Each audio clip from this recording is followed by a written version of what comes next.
Itakuwa na ukaribisha mchezo kati ya Mbeya City chini ya kocha Mecky Maxime dhidi ya kikosi cha Azam Football Club ambao wenyewe wapo na Flora Ikwenge Ibenge. Mechi hiyo itapigwa katika uwanja wa Tanzanite kwa Manyara ambapo Mbeya City atakuwa mwenyeji. Mbeya City ipo nafasi ya 12 kwenye ligi kuu ikiwa na alama 16, wakati Azam ipo nafasi ya 3 na alama 33.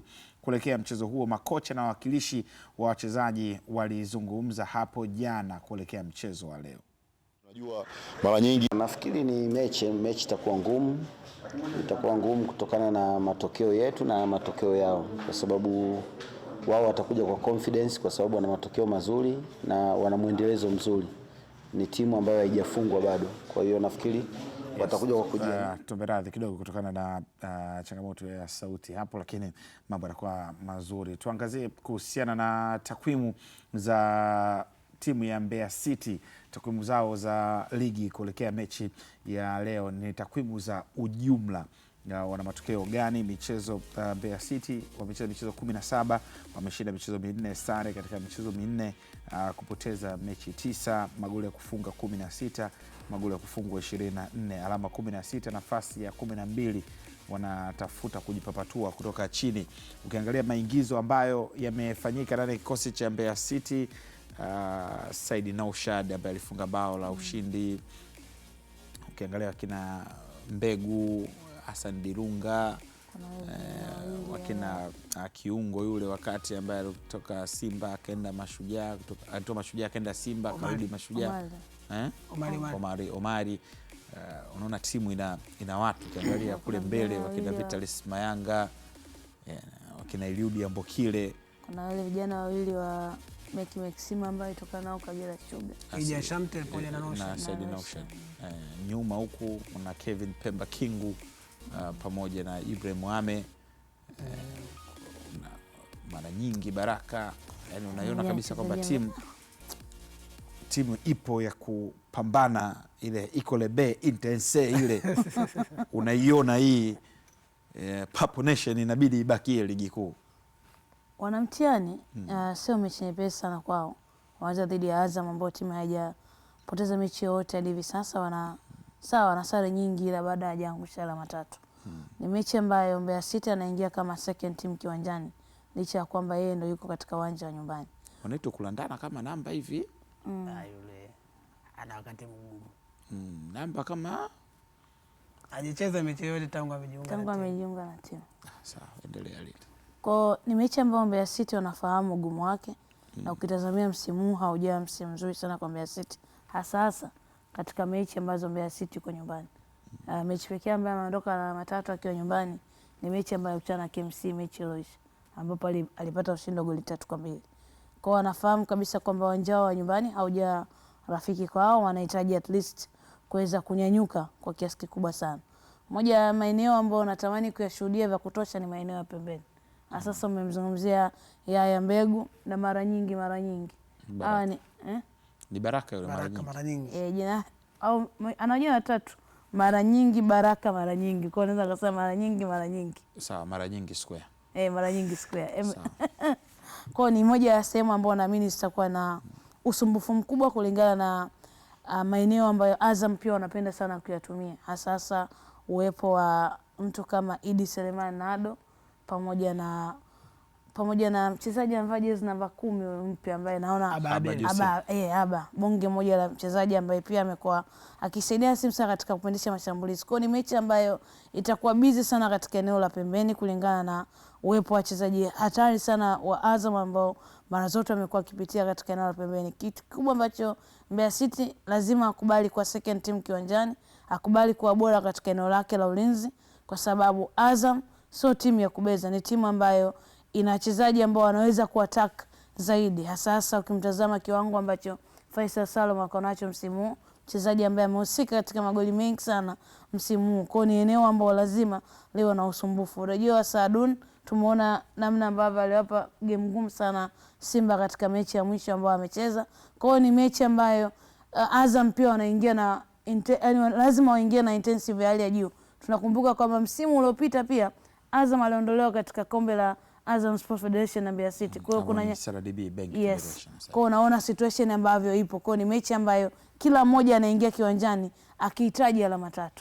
Tuangazie takwimu za Azam chini ya kocha Florent Ibenge. Hajapoteza mechi yoyote ndani ya ligi kuu, yani kupoteza alama 3, michezo 17, ushindi katika michezo 8, sare 9, hajafungwa mechi yoyote, magoli ya kufunga 23, magoli ya kufungwa ni 5, alama 33, nafasi ya 3, ana vita yake katika nafasi ya pili, anakwenda namba 2, anarudi namba 3, namba 2, namba 3. Mchezo mwingine muhimu ya kukusanya alama ili mradi kuleta ushindani katika top 3. Ibenge na amekuwa na ni surprise mimi, hususan kuna baadhi ya majina ambayo kutaweza kuyaona lakini unaweza kushangaa vijana wadogo ambao wanawatumia Arbogasti, Kibeku na Sharafu Kibeku wamekuwa na chanya, yani kwamba unaiona yes watu wanaaminiwa na shughuli wanafanya. Yes. Ya, kwenye hilo nafikiri ni moja kati ya walimu ambao wamefanikiwa kuwa na rotation kubwa ya wachezaji wake ambao kila mtu anampa nafasi ya kucheza kwenye mechi, na kwenye hilo inawezekana Azam FC ikawa ni timu ambayo imetumia wachezaji wake wote ukijumlisha kwenye mashindano yote kwa ujumla. Yani kila mchezaji kampa mechi kwamba wewe angalau na wewe umeonja mechi yoyote ile ambayo unatakiwa kucheza. Kama sio ligi kuu utacheza CRDB, utacheza, wengine alicheza zile mechi za Mapinduzi wakati ule, kuna wale ambao alicheza kombe la shirikisho, lakini kila mtu amepata mechi. Sidhani kama kuna wengine atakuja michuano muungano atacheza. Hakuna mchezaji yote Azam ambaye hajapata, yani hatujemuona akiwa anacheza. Japo kuna maeneo ambayo kwenye principle unasema ni ngumu kuyabadilisha, yamebakia kuwa hivyo. Kuna fullbacks za mbili zile za pembeni imekuwa ni ngumu kuwabadilisha kwa maana ya Lusajo pamoja na Pascal Msindo. Ikaje kuna muda alikuwa anacheza Landry Zuzu. Ya kuna Zuzu alicheza sana kwenye Mapinduzi, baadaye ilivyorudi na mchezaji atoka Ruvu Shooting Nathaniel Chilambo ambaye pia amepata, yani kila mtu kapata muda. Kwa hiyo wala una cha kumdanganya mwalimu kwamba mimi bwana mbona hujawahi kunipata mechi moja. Hakuna utapeli. Nimekupa mechi, nilikuona. Yani wewe nimekuona ukiwa unacheza. Kwa hiyo mimi ninapopanga sasa hivi najua. Unasema sauti ilimkauka lakini mbona hayupo Michael Hiera. Yani kwamba mechi kapewa. Umepewa mechi, tumekuona unazima. Kwa hiyo tunajua wewe unazimaji. Kwa hiyo ukiangalia hilo ni jambo ambalo kwake amejaribu kujitofautisha pengine na walimu wengine ambao wangeweza kuwa na limit ya wachezaji ambao anaweza akawapa hiyo game time. Lakini kwa kile ambacho kimeonekana kwa Azam FC, unajaribu kuangalia kwenye eneo la qualities ambazo mwalimu anajaribu kuzitumia. Azam ni moja kati ya timu ambayo inakupa uhakika wa kutengeneza nafasi nyingi za kufunga pa mechi, tofauti na vile ambavyo ulikuwa unamtegemea Ibenge ambaye kwenye kudefense unaweza kusema yuko beta sana. Ni moja kati ya walimu ambao sifa zake kubwa sehemu nyingi ambazo amepita ni mwalimu ambaye kwenye kudefense anakuwa na nyakati nzuri kuliko pengine ambavyo anaenda kushambulia. Lakini kwenye kushambulia nini ambacho mwalimu anaweza akawa anakifanya? Sio rahisi kusema ni kutengeneza mshambuliaji huo unafunga peke yake, lakini tutengeneza mekanizmu ya kuifanya timu ifike kwenye eneo la mwisho la kiwanja ili tufunge magoli ambayo atakuwa anatupa faida. Kwenye hiyo combination ambayo mwalimu anajaribu kuitengeneza kwenye eneo la kushambulia, unaweza ukawa unaenda kucheza dhidi ya Azam FC, lakini unatakiwa kuwa makini na uwepo wa duo ambayo inafanya vizuri ya Idi Selemani Nado na Faisal Salum. Unajua kwamba ni wachezaji ambao wanaweza kanizuru kwa nyakati nyingi za mechi kwa jinsi ambavyo inaendelea. Hiyo ni kwenye mpira kutengwa, hiyo ni kwenye mpira open play. Wamekuwa ni wachezaji ambao wanabadilishana nafasi katika nyakati nyingi. Wanaenda kucheza dhidi ya Mbeya City. Mbeya City ambao moja kati ya weakness ambao amekuwa nayo Mbeya City ni eneo lao la kudefense. Mbeya City haina defense nzuri.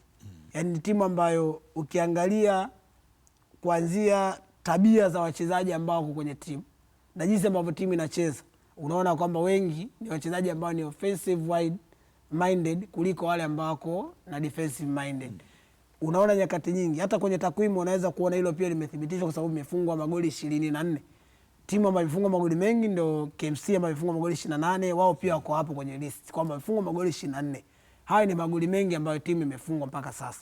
Na haiji hivyo kwa bahati mbaya, ni kwa sababu timu yenyewe ilivyo na aina wachezaji ambao wako kwenye timu wanaweza akawa na kushawishi kuona kwamba hata mimi naweza nikapata magoli dhidi ya hao. Ndio maana unaona hata kwenye mechi ambayo alicheza dhidi ya timu ambayo ilikuwa na uimara sana kwenye kufunga, ambayo kabla ya mechi ilikuwa imefunga magoli 6 kama sio 5, lakini wamekwenda kucheza against Mbeya City wamefunga magoli 2 kwa maana ya KMC. Inaweza ikawa inakupa picha kwamba hawa eneo la kuzuia timu haiko sawa sawa, na inakuja hivi ni kwa sababu ukiangalia hata kwenye lineup ya Mbeya City kwenye mechi nyingi, ukitoa wale ambao wanacheza kwenye eneo la ulinzi, wale 4 ambao wamewataja hapa, either mara nyingi Kevin Kingu atacheza labda Ame pamoja na Mbegu. Ukiwatoa hao 4 ambao wanakaba juu, ambao wana sifa za kukaba, pengine anaweza kawa ni wachezaji 2 au mmoja. Yaani wengine ambao wanabakia wanakuwa na faida zaidi akiupata mpira kwenda kwenye eneo la kushambulia. Angalia tu tabia zao, mwangalie mtu kama Hassan Dilunga, mwangalie mtu kama Vitalis Mayanga, Willy Mwani yule wanavyocheza. Yaani akipata mpira anasema sasa hapa tunakwenda kwenye kushambulia. Lakini ikitokea tumeupoteza huo mpira, nani ambaye ataanza kuwa na ile hamu ya kuweka shinikizo tu tusimpoteze huo mpira? Mateo. Yaani angalia tu wachezaji ambao wako Mbeya City. Kulandana unaye ajepata nafasi ya kucheza. Aba Kasim ingaje naye anacheza juu. Aba naye ukiwa naye uwanjani unakumbuka wakati uko na Fountain Gate. Yaani alikuwa akipata mpira ndo anacheza. Akipoteza Kulandana ndo anakuja kuclear. Kwa unaweza kuwa nani sifa, waangalie mchezaji mmoja mmoja na sifa zao ambazo wako nazo. Kwa hiyo inawezekana hata haya magoli mengi ambayo anafungwa ni wakati mwingine pia ni aina ya materials ambazo uko nazo. Kuna timu unajua kabisa kwamba hapa sisi tunaweza kupoteza mpira dakika hiyo hiyo tukaupata. Yaani kuretain possession ya mpira ukishapotea ni rahisi kuliko sisi tutakavyokuwa tunatumia muda mwingi kurudisha mpira kwenye umiliki. Ukiangalia wewe madhaifu ambayo umeexplore, umeonyesha, nimeona Mbeya City mipira ile mirefu kupigwa nyuma ya migongo, kukimbizana. Mfano bao la kwanza ambalo walilipata KMC, lakini pia mipira ya cross. Unakumbuka walipofungwa na Fountain Gate ya Sadiki Ramadhani. Nani ambaye anakuja kuangalia tupo wote, nani kiongozi kati ya Bemwame ama Kevin Pemba? Nilivyomwona Kevin Kingu Pemba alivyokuwa Tabora, sasa TRA, ni kuona kazi chafu nyingi ya kufanya Andy Bikoko. Yeye anakuja kama sweeper. Andy Bikoko hata sasa hivi ndio shughuli zake. Unamwona anafanya pale akiona Dodoma Jiji. Yaani hizi ndio shughuli anazozipenda. Yaani kuna mtu yeye anapenda tu shughuli kama zile. Wewe mimi nipe kazi kama hizi ndio nitazifanya. Swala kuniambia mimi ndo ni wa mwisho hapa kocha staki. Wewe nipe kazi ya kwenda kukaba, mimi nitatibua kadri ninavyoweza. Lakini huyo mtu sasa anahitaji kuwa na backup ya mtu ambaye ni leader. Ndio maana unaona, nafikiri ukijaribu kuangalia kwenye muundo wa mabeki, timu nyingi ambazo zinafanya vizuri kwenye eneo la defense, kunakuwa na sifa ambazo zinatofautiana. Kunakuwa na mlinzi ambaye yeye ni chafujo, yaani muda wote anataka kuchafuka. Alafu kunakuwa na unaona Job na Baka. Yaani Baka anataka eka. Yaani muda wote ameenda uvunguni, muda mwingi amekogonga, ameruka juu. Iko hivyo. Unaangalia kwa mfano Simba wanavyocheza. Lushaini anaweza kusema kuna muda ni kama, kwa mfano sasa hivi Lushaini anaonekana anaenda kwenye matukio mengi, afu Ismail Ture anasubiri. Hata ukienda kwenye timu nyingine ambazo nazo pia zinacheza kwa aina hiyo ya madefender wawili katikati, wakati Ramos anasifiwa kuwa na heka nyingi za fujo, backup yake pengine unasema huyu naye anaweza akawa na utulivu kuliko tu kipindi ambacho alikuwa na Pepe. Ni kama ilivyokuwa kwa Leo Ferdinand na Nemanja Village. Nemanja anakaeka, lakini kwa mwisho wa siku kuna mtu anatulia. Kuna mtu anakuwa anatulia. Ricardo Carvalho na John Terry au unaiangalia sisi wengine wapenzi wa AC Milan, Paul Maldini na Alessandro Nesta. Yaani unajua kuna mtu anaenda na Madini anaenda anakugonga. Alafu Nesta atakuwa anamaliza. Yaani hivyo. Kwa hiyo ukiangalia Mbeya City sasa unasema ukiangalia Ame na Kevin Pemba. Kevin Pemba ni mtu ambaye anamhitaji mtu kama Bikoko ili aweze kutibua. Lakini ndio maana hata ukiangalia Mtibwa, yule Collins akicheza na Liawatwa, Harun, unamwona Harun yupo aggressive sana, ataruka na mtu juu ambaye angalia tu hizi pair humu ndani katika. Au hata mechi ya Singida Black Stars mkute Kennedy Juma pamoja na Abdulmalik Zakaria au nenda Azam yule Twalib Nur akicheza na Fuentes. Fuentes ekaika. Umeona mmoja anagonga, mmoja anatulia. Sasa wale unaona kuna kitu kama kina miss hivi, yani kuna sehemu unaona hakuna mgongaji. Hapa hamna mtu ambaye anagonga. Ndio maana wale wamefungwa magoli yale 24, sio bahati mbaya. Yaani haiji bahati mbaya hivi. Kwa hiyo hakuna